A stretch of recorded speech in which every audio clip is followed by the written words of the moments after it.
Can you be a faithless pastor? Now, practically, yes. I mean, actually, these things exist. But what exactly does it mean?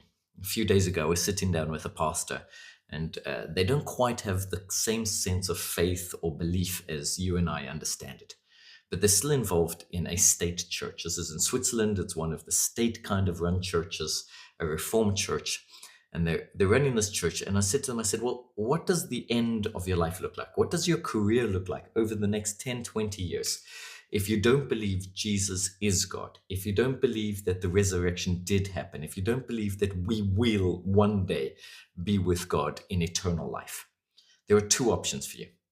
The one option is you stick with this faithless position.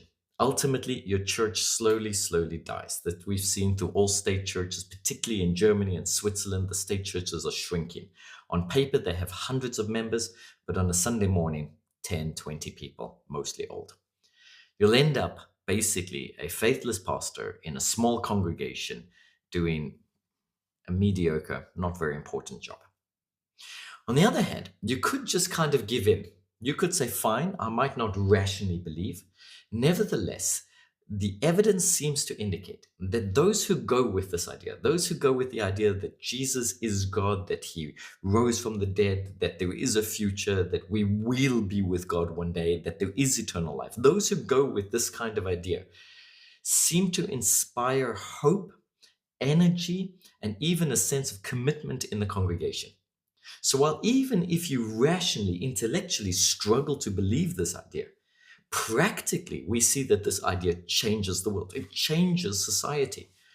So your decision is to stick with your rational, to preach the rational, or to throw caution to the wind and say, either this thing works or it doesn't work. Either Jesus is God and is who he says he is, either he did rise from the dead, either there is a future, life eternal, or there is not. And if there is not, so what? But if there is, everything changes. You might not end in a dying church of 5, 10 people. You may end in a living, thriving congregation, eager for a future.